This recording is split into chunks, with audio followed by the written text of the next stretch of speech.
Hello and welcome to Learning Music with Pat. On past recent segments, we've been talking about the piano, what the piano was like, and the melodicas and how similar they are to the pianos. So I want to do a little bit of review today on the piano by using charts that I brought in, and I want to show you a couple of pictures as well. So I'm going to start off with showing you this particular picture, and excuse me, I like this picture very much. Now, you may not be able to get such a close-up shot of it, but every single key that's on the piano, all 88 keys, are very, very clear. So if I had any question as to how many keys there are on the piano, how many octaves above middle C, how many octaves below middle C, all I have to do is look at this picture. It's face forward. It is an upright concert piano, upright vertical piano, and all I'd have to do is look at it because every single key is very, very clear, and I can just simply count. So for me, this is a good thing to have on hand because I may not want to go searching out a piano, I don't have one in my apartment, and start counting keys, or this is the F sharp, this is the G sharp, and so forth. So I use something like this and it just works out perfectly. And this is something that I use also. Whenever I teach, I like to have a keyboard with me, but that's not always possible. So I have actually a 2-octave range here on a keyboard. It's just a keyboard with the keys, but it's very easy to spot what's a C sharp, what's an F sharp, and so forth. So I use these quite a bit. I thought I would just bring them in and show them to you. So let me turn to the charts that I have on here, the larger charts, and show you a little bit about the piano. This one here in particular. Now, this is a full range keyboard. That is, there are 88 keys on it. I did these charts myself, and this one is the middle C. Toward the middle of the piano, there's one note that's called middle C. It's not colored yellow like I have it here. That's just to help you see it. And there are 4 octaves above that middle C, and this would be another C right here, another C right here, another C right here, and another C right here. So you have 4 octaves above middle C on a piano to the right. Now, if this was an actual piano, you would be sitting in front of it. Your right hand would be playing all these notes, or the ones that you need.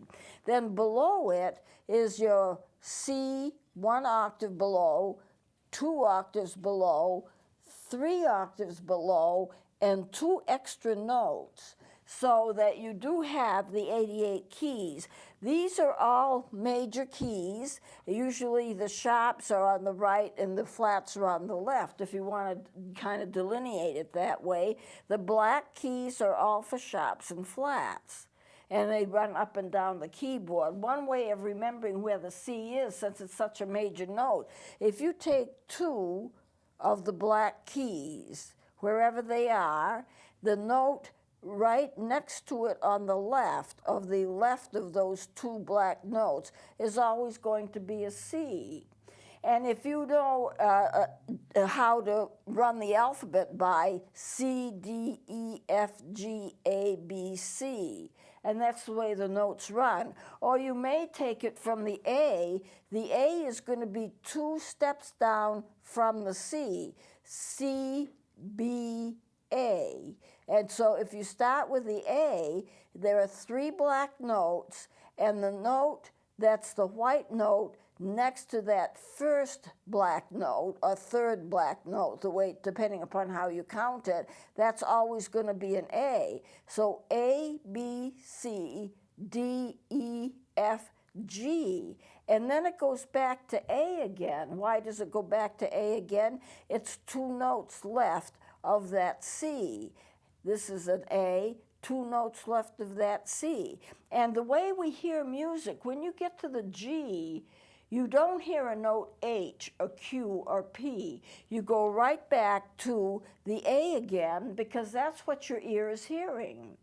So we have the limitation, if I can put it that way, of only being able to hear A, B, C, D, E, F, G, and then when you get beyond that or below that, what you're hearing is octaves.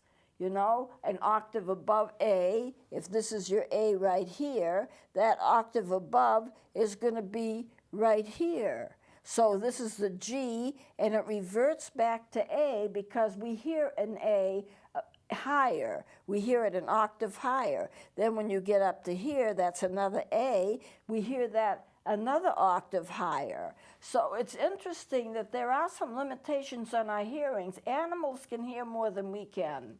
At least some of them can.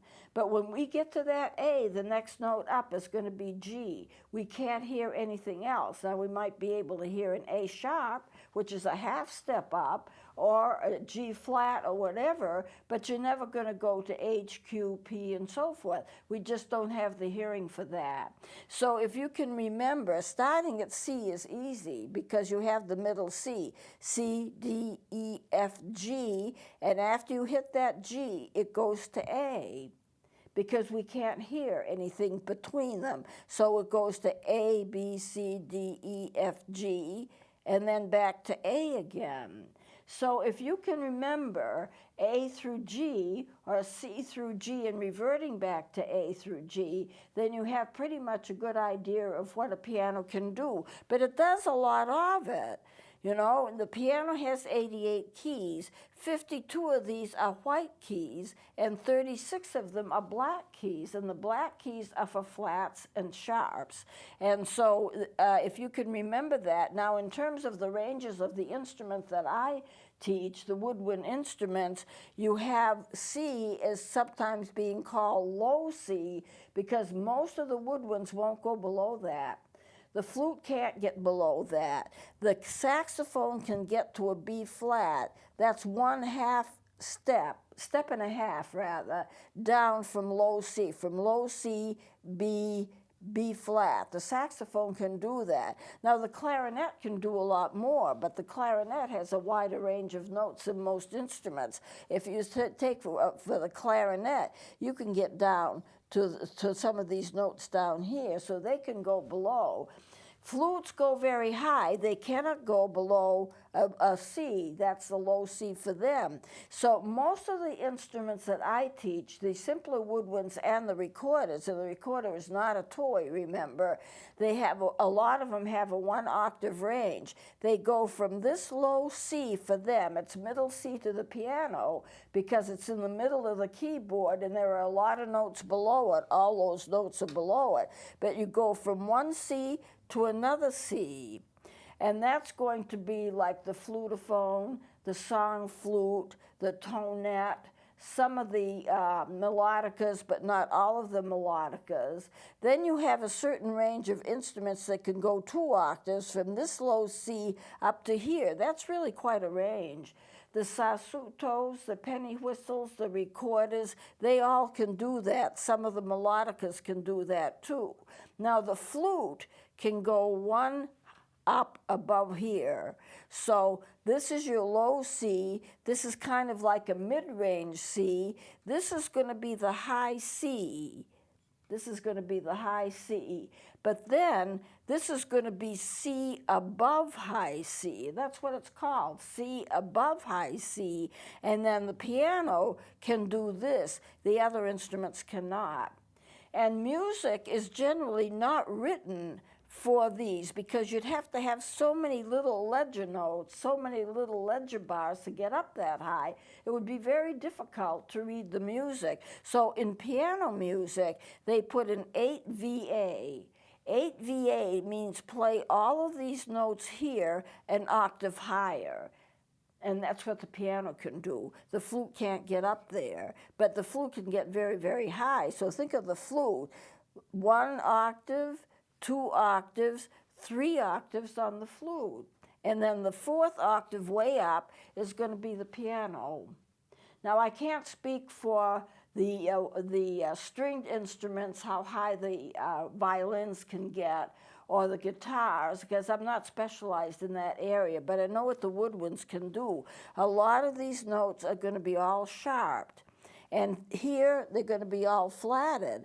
Now, a lot of instruments can get, brass instruments will be able to get down in that range. The woodwinds can't do it. As a general rule, there may be one here or there that can do some, but as a general rule, they can't. So think of this range as being flutophone, song flute, tonette, some melodicas, and ocarinas. I should include ocarinas. Many of the ocarinas only get one octave, and I have those instruments. But the beauty of having a keyboard is that you can show students, all right, you're playing this note, that's here on the range of the keyboard. So they get a chance to see how notes are related to each other. They get a chance to see how it all fits in.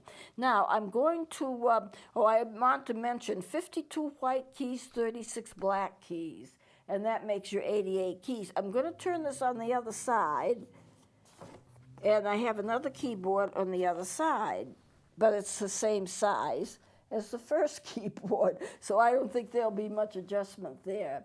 So if we could, yeah, perfect, absolutely perfect.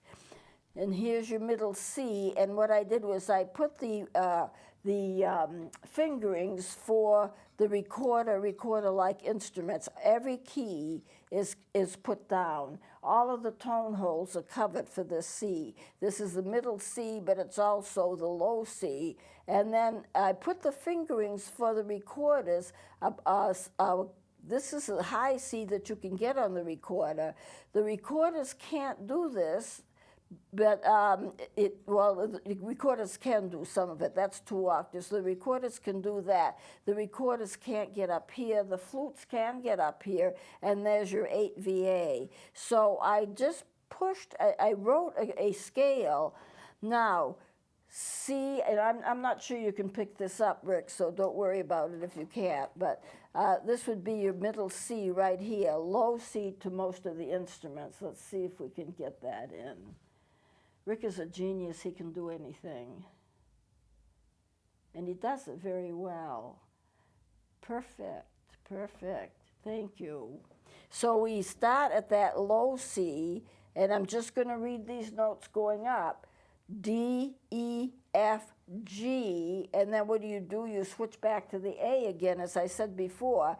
A, B, C, D, E, F, G, and this is above the staff, so you get these little markings, you get these little slash marks. Those are called ledger lines. So if I start, this is the high C. It has 2 ledger lines, one going through the C and the other underneath it. It's like a staff line, but you don't draw it all the way across like these staff lines. Otherwise, you'd never be able to read it. So C, D, E, F, G, A, B, and C. The flute can read that.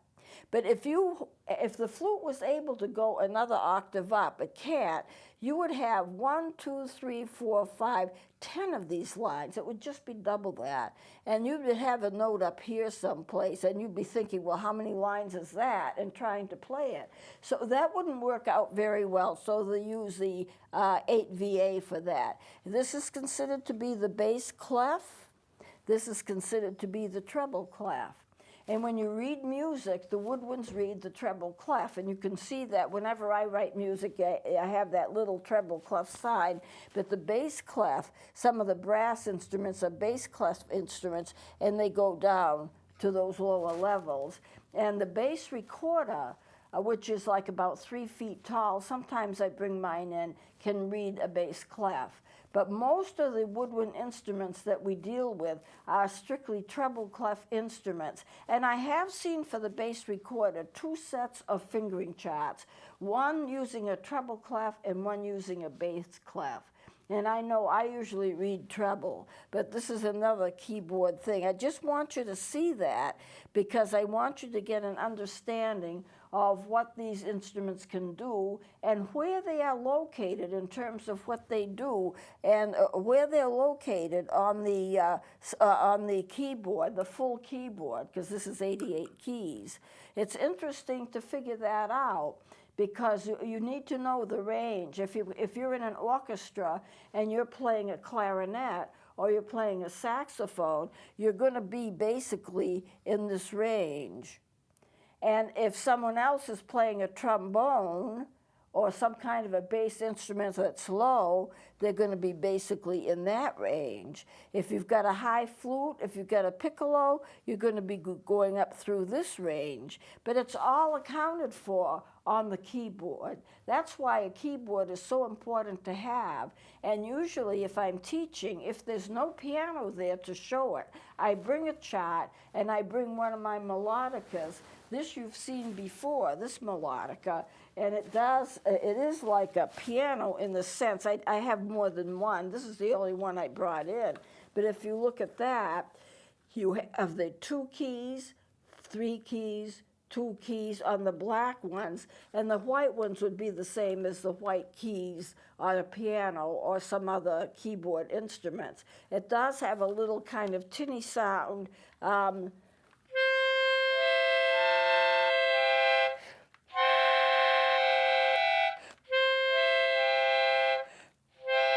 You see if I can stretch. Now that's a chord, that's the C major chord. And I have to stretch to get that last note, but that's a C major chord. And you can play any number of notes you want to on this, because you don't have to limit it to 1 or 2 notes.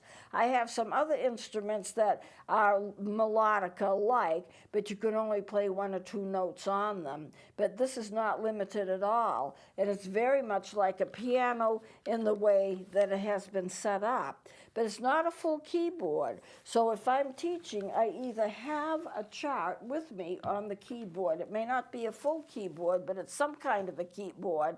And if not, then I bring a melodica, or I bring an instrument that has a keyboard-like quality to it, and I can play the notes and they can see. You know, a student needs to be able to see, not just be able to play the note, and here's the note, and here's the fingering, and this is how you play it. They need to know more than that. If you're going to play in an orchestra, it's very handy to know what range you're in, what range the other instruments are in, how it all fits together.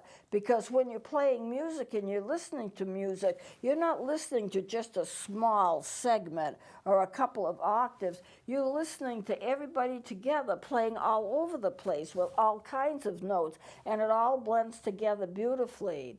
So I think that teachers need to help students appreciate just exactly what their instruments can do, but not limit it to what the instruments can do. I know if I were playing saxophone and taking saxophone lessons as a child, they would show me what the saxophones can do, and this is the note on the keyboard, this is the A, this is the G, A, B, C, and that's what it is, and you finger it this way, but you don't see a whole range of how things fit together. And in music, things have to fit together, or it's not going to sound very good. So I think teachers make a big mistake by not showing everything. It doesn't mean you're going to make a child into a piano player.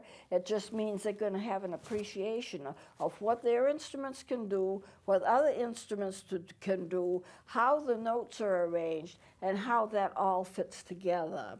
So we're almost out of time. I think I'll close it here, and we'll be doing something else next time. Please join me then.